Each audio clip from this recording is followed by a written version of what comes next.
Assalamualaikum warahmatullahi wabarakatuh. Hamdan wa syukranillah, sholatan wa salaman ala rasulillah, amma ba'du. Dalam kesempatan yang berbahagia ini, kita akan mengupas sedikit tentang tugas saksi.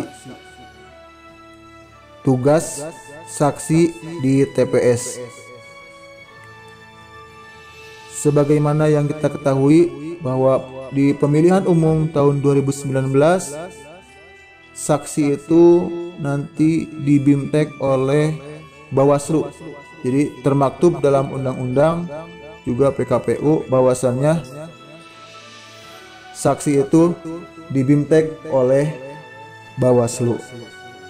Dan di sini ada 10 slide yang akan saya bahas, mudah-mudahan nanti bisa menjadi pemahaman kita semua.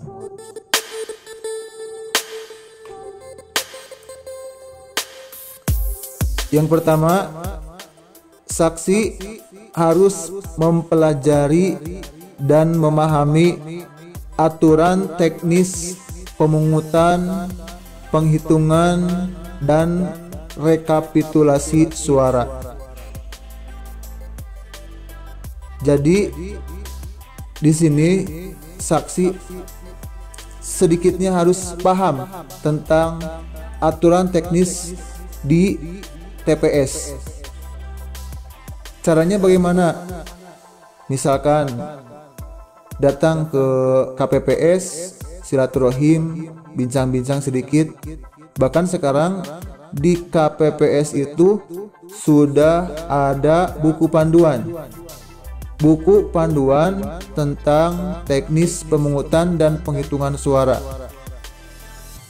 Misalkan kita datang ke KPPS, kemudian silaturahim, ngobrol dan sebagainya, pinjam buku sebentar, misalkan baca-baca sedikit, kalau misalkan ada yang penting kita tulis, itu bisa menjadi pemahaman untuk kita sebagai saksi. Utamanya tentang alur, ya, tentang alur pemungutan suara. Juga misalkan nanti di teknis itu kan ada pengaturan apa saja logistik yang harus dimasukkan ke kotak PPWP apa saja, kotak DPRD, DPD itu apa saja, itu di buku panduannya ada. Jadi nanti jika kita ingin paham, sebaiknya merapat ke KPPS. Itu ya. Itu yang pertama, harus mempelajari dan memahami aturan teknis pemungutan, penghitungan, dan rekapitulasi suara. Kalau misalkan tidak mau ribet datang ke KPPS, saya di video sebelumnya sudah membuat panduan untuk KPPS. Video yang saya buat itu dari buku panduan yang dikeluarkan oleh KPU. Jadi tinggal simak saja, lihat saja di video saya sebelumnya. Baik, kita lanjutkan ke nomor 2. Saksi harus bisa memahami secara mendalam titik rawan.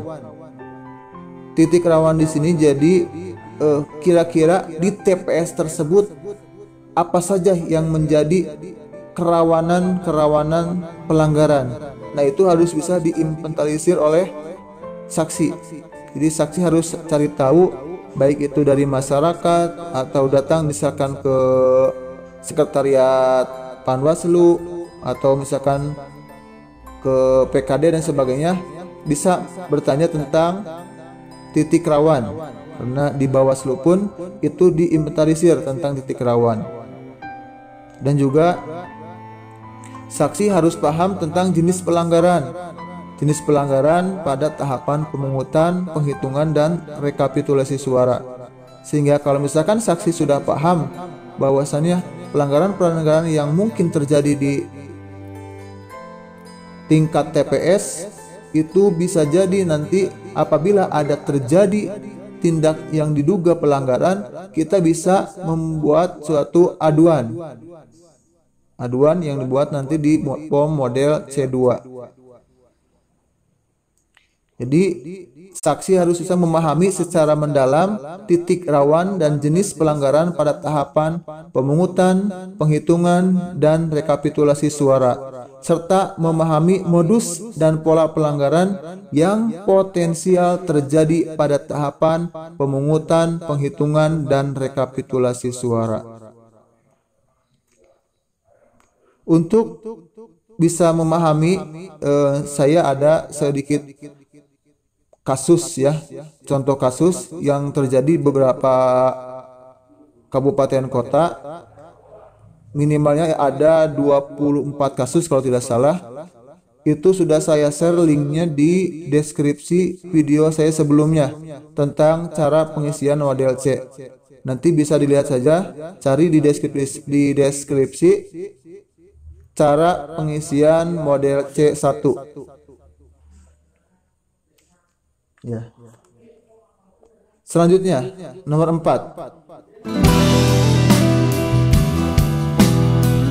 Mempelajari dan memahami tugas, kewajiban, dan larangan penyelenggara pemilu di tingkat masing-masing.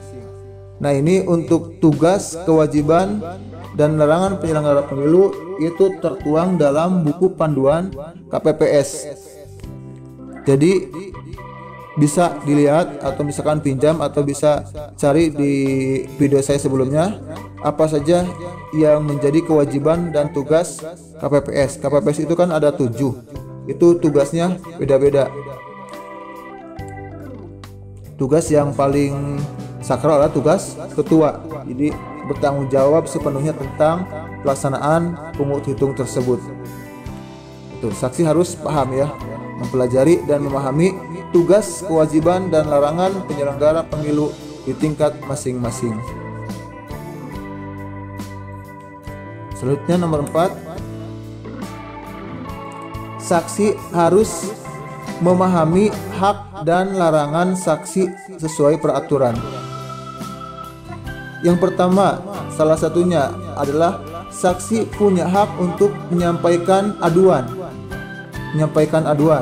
Misalkan kita sebagai saksi mendapatkan atau melihat ada kesalahan yang dilakukan oleh KPPS, misalkan ada kekeliruan tentang teknis dan sebagainya, itu saksi bisa mengajukan keberatan.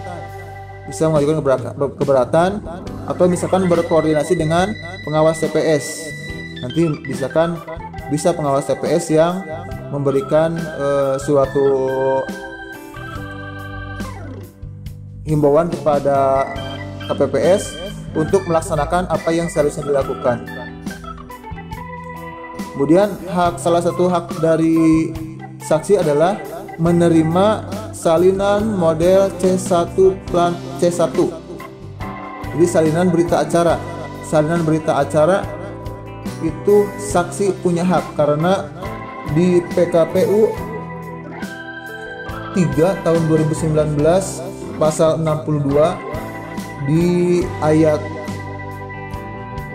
5, KPPS wajib menyampaikan satu rangkap salinan formulir model C KPU, model C1 PPWP, model C1 DPR, model C1 DPD, model C1 DPRD Provinsi, dan model C1 DPRD Kabupaten Kota kepada saksi dan pengawas yang hadir pada hari dan tanggal pemungutan suara. Jadi kita punya hak sebagai saksi untuk menerima salinan berita acara hasil pemungutan suara. Berita acara tersebut tertuang dalam forum model C yang lampiran-lampirannya disebut lampiran C1. Ada C1 PPWP, C1 DPD, dan C1 DPR RI, DPRD Provinsi, dan DPRD Kabupaten Kota. Dan di sini di poin 6 juga, KPPS wajib meminta kepada saksi dan pengawas TPS untuk memeriksa kebenaran angka yang tertera pada salinan formulir model CKPU. Jadi KPPS itu wajib meminta kepada saksi untuk memeriksa supaya apa yang disalin oleh KPPS dari C1 plano itu benar, baik angka daftar pemilih ataupun hasil pemungutan dan perhitungan suara, supaya nanti apabila ada kesalahan itu bisa diperbaiki. Sekarang kalau misalkan ada kesalahan dalam penulisan di salinan model C, itu bagaimana? Kalau misalkan ada kesalahan di formulir model C, misalkan dengan ada angka yang seharusnya ditulis 2, kemudian ditulis 3, itu kesalahan. Maka pembetulannya adalah di PKPU nomor 3 tahun 2019 pasal 53 diterangkan bahwasannya untuk pembetulannya angka yang salah itu dicoret 2 garis horizontal, kemudian ditulis angka yang betulnya, setelah itu diparaf oleh KPPS dan saksi yang bersangkutan. Nah, di sini saksi harus paham ini.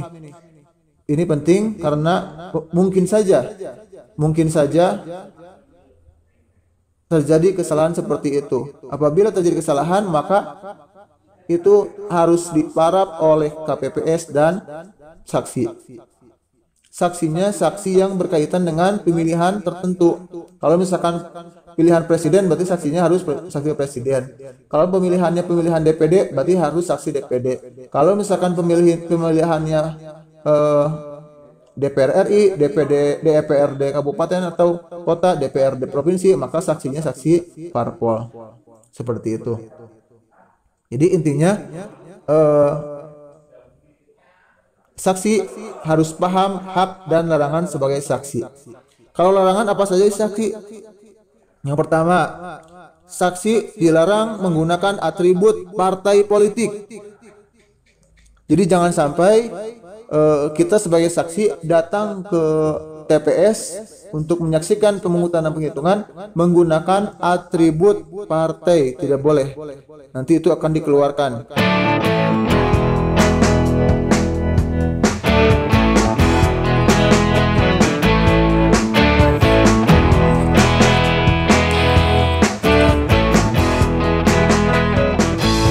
Di buku panduan KPPS juga ada di situ lengkap diterangkan tentang apa saja yang tidak boleh dilakukan oleh saksi, diantaranya tidak boleh mengganggu jalannya pemungutan dan penghitungan suara, tidak boleh jadi jangan sampai dengan adanya saksi KPPS merasa terganggu sehingga nanti proses pemungutan dan penghitungan suara jadi agak terlambat atau tersendat. Lanjut ke nomor 5. Nah, di nomor 5, saksi harus menyerahkan surat mandat dari partai yang ditandatangani oleh ketua dan sekretaris partai kepada petugas KPPS. Jadi, penyerahan mandat itu adalah syarat mutlak. Saksi bisa masuk ke TPS, bisa menyampaikan keberatan dan bisa mendapatkan salinan berita acara hasil pungut hitung. Kalau misalkan tidak ada mandat, tidak bisa masuk ke TPS dan tidak akan mendapatkan salinan berita acara. Makanya jangan sampai ketika kita berangkat ke TPS untuk datang sebagai saksi, surat mandatnya ketinggalan. Itu berarti harus pulang lagi. Kembali dulu. Sekarang kalau bagaimana misalkan kita sudah menyerahkan surat mandat, kemudian kita berhalangan untuk bisa menyaksikan rekapitulasi. Nah, jika kita sudah menyampaikan surat mandat, itu kita tetap punya hak untuk salinan berita acara. Nanti dari KPPS akan diserahkan ke PPS dan PPS nanti akan memanggil saksi tersebut untuk mengambil salinan berita acaranya, seperti itu. Jadi jangan khawatir kalau misalkan asalkan kita sudah menyerahkan surat mandat, maka kita berhak menerima salinan berita acara dari pungut hitung tersebut. Lanjut nomor 6. Nah, di sini tuliskan bahwasannya saksi hadir di TPS selambat-lambatnya 1 jam sebelum dimulainya acara pemungutan atau rekapitulasi suara.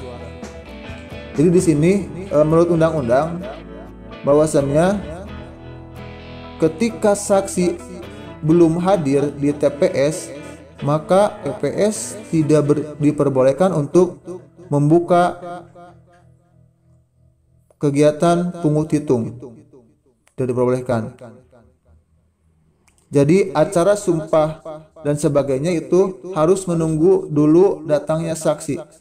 Minimal ada saksi 1, itu bisa dimulai. Jadi kalau misalkan walaupun sudah sampai pukul 7 tapi belum ada saksi 1 pun, itu harus menunggu dulu selama 30 menit. Baru kalau misalkan sudah lewat 30 menit saksi tidak datang juga, maka itu bisa dimulai.